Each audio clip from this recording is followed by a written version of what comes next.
علی اچھا کھاتا تھا، علی اچھا پہنتا تھا، میں علی کی حکومت میں بھوکا سویا کرتا تھا۔ علی کہتے ہیں خدا کی قسم میں وہ روٹی کھاتا ہوں، میں وہ لباس پہنتا ہوں، پورے بلاد اسلامی میں کوئی ایسا کھانا نہیں کھاتا ہوگا جیسے میں کھاتا ہوں، اس لیے کہ مجھے اللہ نے غریبوں کا والی بنایا ہے۔ بس یاد رکھیے گا علی کے کردار کا ایک پہلو یہ بھی ہے، علی کے فضائل کا ایک پہلو یہ بھی ہے، اور یہ کبھی موقع ملا زندگی کے اندر خدا نے توفیق دی تو کبھی آپ کے سامنے گفتگو کروں گا علی کی حکومت کے اوپر، کہ علی کی حکومت میں علی نے ایسے کیسے اقدامات کیے کہ آج 1400 سال گزرنے کے بعد اقوام متحدہ کا سیکرٹری جنرل جب والی بنا کر بھیجا تھا، مصر کا والی بنا کر بھیجا تھا مالک استر کو، تو مصریوں نے علی ابن ابی طالب کا وہ ایک خط جو مالک استر کے نام لکھا تھا وہ اقوام متحدہ کے اندر پیش کیا۔ اقوام متحدہ کے سیکرٹری جنرل اس خط کو پڑھا اور پڑھنے کے بعد یہ کمنٹس دیے، خدا کی قسم اگر علی کے اس خط پر عمل کیا جائے تو پوری دنیا کے اندر عدل و انصاف قائم ہو سکتا ہے۔ ایک خط ہے علی کا جس میں علی نے بتایا کہ حاکم کے حقوق کیا ہیں، حاکم کے فرائض کیا، رعایا کے حقوق کیا ہیں۔ یہ ہے علی کی جس کے دور حکومت میں کسی پر ظلم نہیں ہوا، اور شہید حسین علی کا بیٹا ہے جس نے کہا 5 تسمے کھول دو، پلاؤ پانی ان کے سپاہی، ان کے جانوروں کو بھی پانی۔ یہ ہے خاندان رسالت کا دوسرا پہلو فضائل کا۔ عزیزو ہماری بھی ذمہ داری ہے، ہمارا بھی فریضہ ہے کہ آل رسول کے ہاتھ کو تھاما، اور یہ سب طریقہ اہل بیت کے سکھایا جائے۔ اور آج حسین کے 6 ماہ کی شہادت پڑھی جاتی ہے۔ حسین نہیں جانتے تھے کہ اگر میں حر کو پانی پلا دوں گا تو میرا علی اصغر پیاس سے کملا جائے گا۔ حسین نے پرواہ نہیں کی، میرا علی اصغر پیاسا رہتا ہے تو رہے، انسانیت پیاسی نہ رہ جائے۔ حسین نے درس دیا کربلا کے میدان میں، بس ہر ماں اپنے بچے کو تیار کر رہی ہے شب عاشور، ہر ماں کل میں آپ کے سامنے پڑھ چکا، اشارہ کر چکا۔ ایک خیمے میں جناب ربا بیٹھی اور جھولے پہ سر رکھ کر رو رہی ہیں، حسرت سے کہہ رہی ہیں اے میرے لال صبح عاشور ہے، ہر ماں اپنی طرف سے قربانی پیش کرے، کاش میرے لال تو اتنا بڑا ہوتا کہ ربا پہ حسین پر قربان کر دیتے۔ روایت نہیں ہے، اپنے الفاظ کا سہارا دوں گا، روایت نہیں۔ شاید علی اصغر نے کہا اماں اتنی پریشان کیوں ہوتی ہو، صبح عاشور نمودار تو ہونے دو، اگر میرا چچا باس فاتح فرات ہے تو تیرا بیٹا علی اصغر فاتح کربلا بنے گا۔ صبح عاشور نمودار ہوئی، ایک کر جان ساتھ چاہتے رہے جاتے۔ جب حسین نے صدا استغاثہ بلند کیا نا، ہر من ناصر سننا ہے کوئی میری مدد کرنے والا، ہر استغاثے پہ حسین کے جواب ملا۔ کبھی حسین نے استغاثہ بلند کیا تو بیمار بیٹا چوبے خیمہ اٹھائے نکلا حسین کی نصرت کے لیے، اور جب امام نے سید سجاد کو آتے دیکھا تو آواز دے کر کہتے بہن زینب سید سجاد کو روک لو کہیں امامت کا خاتمہ نہ ہو جائے۔ کبھی صدا استغاثہ بلند کیا تو خیموں سے رونے کی آواز آنا شروع ہو گئی۔ حسین خیمے میں آ کر پوچھتے بیویوں ابھی تو حسین زندہ، رونے کا سبب کیا ہے؟ بیویاں رو کر کہتی ہیں مولا جب سے صدا استغاثہ بلند کیا نا آپ نے تو یہ بچہ جھولے میں نہیں سمجھتا، بار بار اپنے آپ کو جھولے سے گرا دیتا ہے، بار بار جھولے سے گرا دیتا ہے۔ میرا دل کہتا حسین نے علی اصغر کو گود میں لیا ہوگا اور آنکھوں میں علی اصغر سے کہا ہوگا اچھا میرے لال جنگ کے لیے اتنا بے چین ہو، جنگ کے لیے اتنا بے چین ہو، لا اور باپ میں اپنے بچے کو پانی پلا کر لیا۔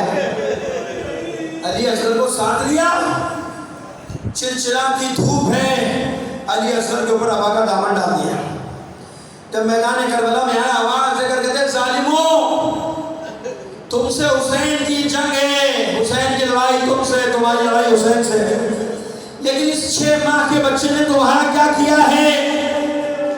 اس 6 ماہ کے بچے کا کیا قصور ہے؟ ارے اس کی تو ماں کا دودھ بھی خشک ہو چکا ہے، اگر ہو سکے تو اسے پانی پلا دو۔ کوئی جواب نہ ملا، کوئی جواب نہ دیا۔ عزادارہ نے حسین پھر آواز دے کر کہتے حسین اچھا تم یہ سمجھتے ہو کہ اس کے بہانے حسین پانی پی لے گا؟ تو لو میں اسے کربلا کی زمین پر لٹا دیتا ہوں، تم خود اپنے ہاتھ سے اسے سیراب کر دو، اسے پانی پلا دو۔ حسین نے علی اصغر کو کربلا کی زمین پر لٹا دیا۔ عزادارہ حسین پیچھے ہٹ گئے، کافی دیر تک جب کوئی جواب نہ ملا حسین نے اپنے لخت جگر کو اٹھایا، اپنے بچے کو اٹھایا اور زبان میں کہا ہوگا، بے زبانی میں اے حسین نے کہا ہوگا علی اصغر میں نے حجت تمام کر دی، میں حجت خدا ہوں، میں نے اپنی حجت تمام کر دی، میرے لال تو بھی اپنی حجت تمام کر دے، تو حجت خدا کا بیٹا اپنی حجت تمام کر دے۔ بس عزیزوں روایت نہیں اپنی باتوں کا سہارا لے رہا ہوں، بس یہی وقت ہوگا کہ کوئی ماں در خیمہ پر کھڑی ہوگی، علی اصغر نے پلٹ کر دیکھا ہوگا، اماں اب اپنے بیٹے کے حملے کو دے، اپنے لال کے حملے کو دے۔ پس عزادارہ نے حسین علی اصغر نے سوکھی ہونٹوں کی کمان میں اپنی سوکھی زبان کا تیر لیا اور عمر سعد کے لشکر پر پھینکا، یعنی اپنی سوکھی زبان کو ہونٹوں پر پھیرنا شروع کیا۔ ادھر عمر سعد کے لشکر میں تلاطم برپا ہو گیا، لوگ تلوار لے کر آ گئے، عمر سعد اس بچے کو پانی پلا دے ورنہ تجھے قتل کر دیں گے، ورنہ تجھے مار دیں گے۔ جب یہ حالت دیکھی تو عمر سعد نے فوراً بلایا، حرملہ کہاں ہے، حرملہ کہاں ہے؟ عزیزو جانتے ہو کہ جب امیر مختار کو گرفتار کیا گیا، امیر مختار نے جب حرملہ کو گرفتار کیا تھا نا تو حرملہ نے پوچھا تھا، حرملہ سے پوچھا تھا اے حرملہ یہ بتا تو نے آخر کربلا میں ایسا کون سا کام کیا تھا کہ میرا چوتھا امام سید سجاد تیری موت کے لیے دعائیں کرتا تھا؟ عزیزو حرملہ ہاتھ جوڑ کر کہتا مختار میں نے کربلا میں 3 تیر چلائے تھے، 2 تیر میں آگے بیان کروں گا، ایک تیر کا حق سن لیجئے۔ کہا تو نے ایک تیر کب چلایا تھا؟ کہا میں نے ایک تیر اس وقت چلایا تھا کہ جب حسین اپنے 6 ماہ کو میدان میں لے کر آئے تھے۔ عزادارہ نے حسین واقعہ کربلا کے بعد کسی نے اس خبیث سے پوچھا تھا کہ حرملہ تو اتنا بڑا پہلوان تھا، اتنا بڑا تیر انداز تھا، میں دیکھ رہا تھا کہ جب تو علی اصغر کا نشانہ لے رہا تھا تیرے ہاتھوں پہ لرزہ تھا، تیرے ہاتھ سے تیر بار بار چھوٹ رہا تھا، آخر وجہ کیا ہے؟ حرملہ کہتا جب میں نے پہلے بار علی اصغر کا نشانہ لیا تو میں نے دیکھا رسول خدا میرے سامنے کھڑے ہیں اور رو کر کہہ رہے حرملہ ارے میرے بچے کو دے، میرے بچے پر رحم کر دے۔ عزادارہ نے حسین حرملہ کہتا تیر میرے ہاتھ سے چھوٹ گیا، کہتا دوسری بار کیوں چھوٹا؟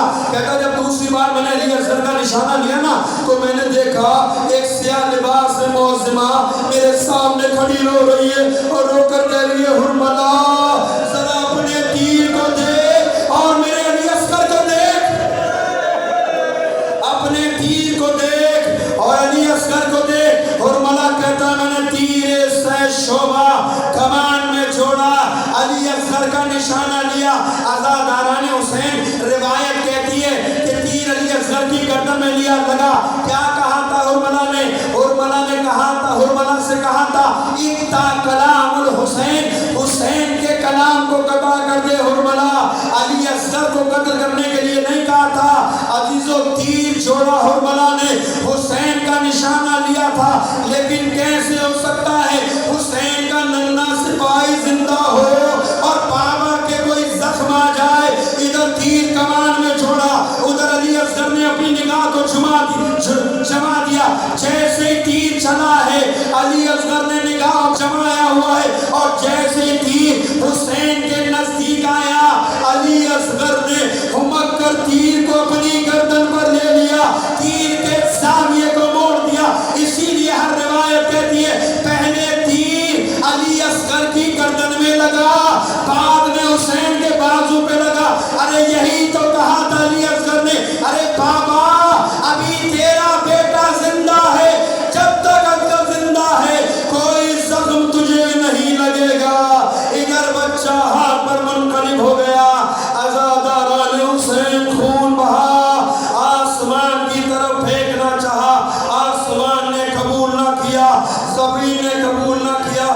حسین نے عالم غربت میں علی اصغر کا خون اپنی گردن پر بن لیا اور آوازیں کر کہتے بار الہ، ارے گواہ رہنا اسی حالت میں تیری بارگاہ میں علی اصغر کے خون کا انصاف طلب کروں گا۔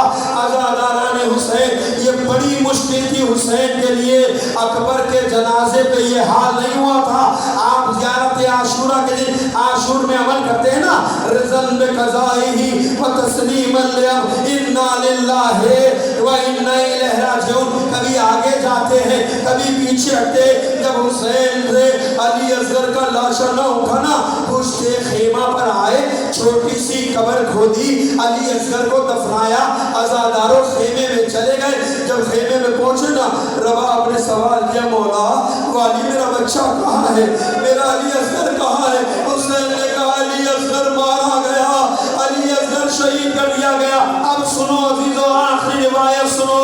جب واقعہ کربلا ہو چکا، سب کے سر نو کے نیزہ پہ بلند کر دیے گئے، تو ایک خبیث کہتا ہے ارے بچے کا سر دکھائی نہیں دیتا، بچے کا سر کہاں ہے؟ کسی نے کہا پشت خیمہ پر ہم نے حسین کو چھپاتے دیکھا تھا، گھوڑے